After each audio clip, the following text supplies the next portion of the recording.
Bien, chicos, en el Museo de Antropología de Jalapa, en exposición, tenemos alrededor de 3.500 piezas que podemos apreciar, pero debido a la cantidad tan abrumadora no podemos ir una por una, puesto que nos llevaríamos todo el día aquí.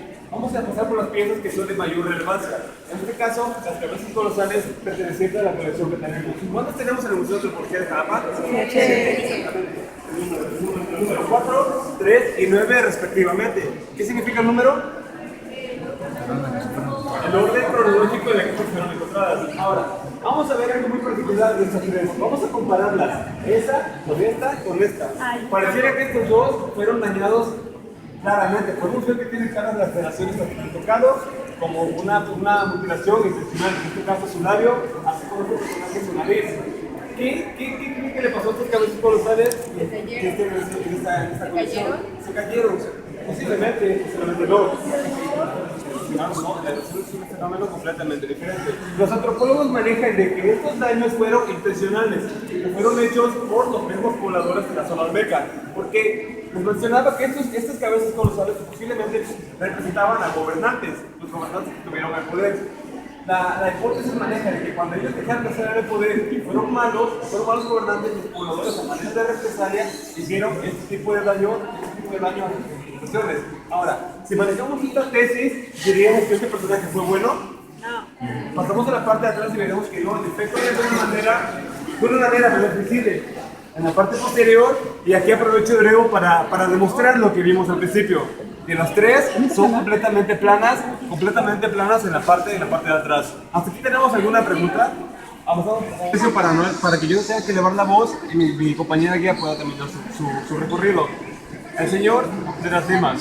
Como les mencionaba al principio, muchas piezas que tenemos en el Museo de Antropología de Jalapa adquieren su nombre dependiendo del lugar donde estas fueron encontradas. En este caso, este monolito de jade fue encontrado en las Limas, Veracruz. Bien, primero que nada, esta historia tiene dos historias bien interesantes. De cómo fue encontrada y cómo fue robada. ¿Cómo se imaginan ustedes que un antropólogo o un arqueólogo encuentra las piezas? ¿Sitiando el lugar con brochitas, con palitas, sacando piedra por piedra? Sí. Esta pieza no fue encontrada así. Esta pieza fue encontrada de una manera meramente accidental por un par de niños que se encontraban jugando en las Limas, Veracruz. ¿Qué estaban haciendo estos niños? Los niños se encontraban a las orillas del pueblo partiendo coyoles. ¿Saben qué son los coyoles? No. ¿Quién sabe qué son los coyoles? Son una fruta. Que nos ilumine. ¿Qué son los coyoles? Una fruta. ¿Y cómo sacas lo que tiene adentro? Con una piedra. Tienes que partir coyol piedra contra piedra. En este caso, el señor de las limas estaba completamente enterrado, parcialmente, puesto que su cabeza sobresalía en la tierra. Los niños estaban llevando a cabo esto de partir coyoles, piedra sobre piedra. Para esto apoyaron los coyoles sobre la cabeza del señor de las limas. Cuando terminaron su actividad de partir los coyoles, a una de las niñas le gustó el color de la piedra. Recordemos que es completamente jade. 60 kilos de jade están ante ustedes. La encontró, la empezó a escarbar y se encontró una cara. Un niño en su inocencia, cuando encuentra una cara enterrada, ¿qué puede pensar? Que encontró un muerto, se espanta. Exactamente, la niña fue a la casa con sus padres y les dijo a sus padres: he encontrado un muerto. Los padres regresaron curiosos al lugar y la desenterraron por completo. ¿Qué se encontraron? No se encontraron un muerto, se encontraron al señor de las limas. Ahora, curiosamente, ese día era el 16 de julio. ¿Alguien sabe qué se celebra ese día? Se celebra el Día de la Virgen del Carmen. ¿Qué se les ocurre a la cabeza que hicieron los pobladores si le encontraron un día que se celebró una virgen? A esta pieza la vistieron tal cual si fuera una aparición mariana. La vistieron como virgen, le pusieron veladoras, flores y la llevaron al templo de las Limas Veracruz. De verdad, ellos creían que era una aparición mariana, puesto que está cargando un niño que a la vez nos recuerda a la Virgen María con el niño Jesús. ¿Sí? Ahora, cuando esto llegó a oídos de Lina, se manejó que esta pieza tenía que traerse para acá, puesto que era un hallazgo antropológico que tenía que estar en exposición.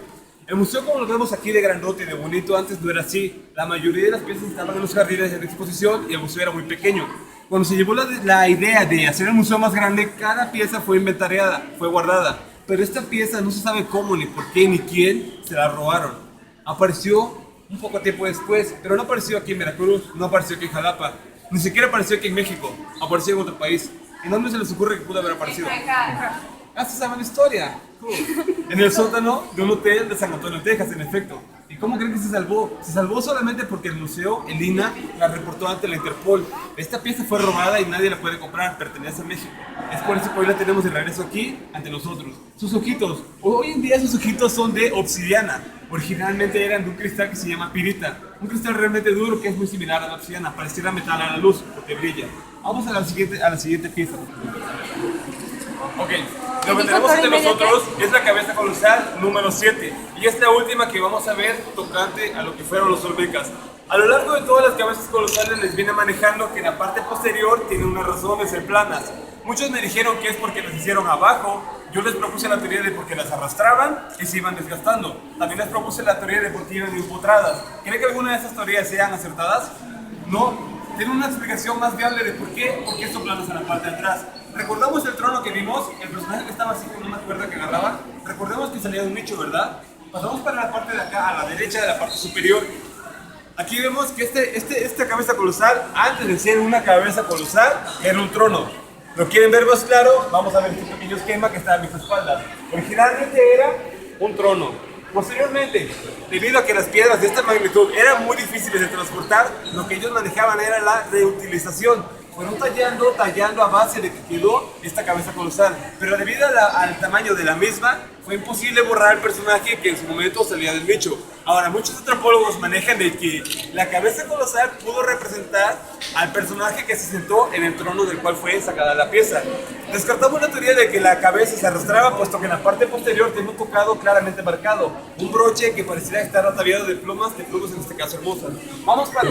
Ok, lo que tenemos aquí es una pieza que llama mucho la atención de las personas que vienen al museo, puesto que, siendo honestos, la sangre llama. La decapitación, el sacrificio, la muerte de un humano siempre llama. En este caso vemos aquí claramente algo que después de ser familiar posiblemente no lo reconozcan a primera mano. Utilicen su creatividad, ¿lo pueden encontrar una decapitación?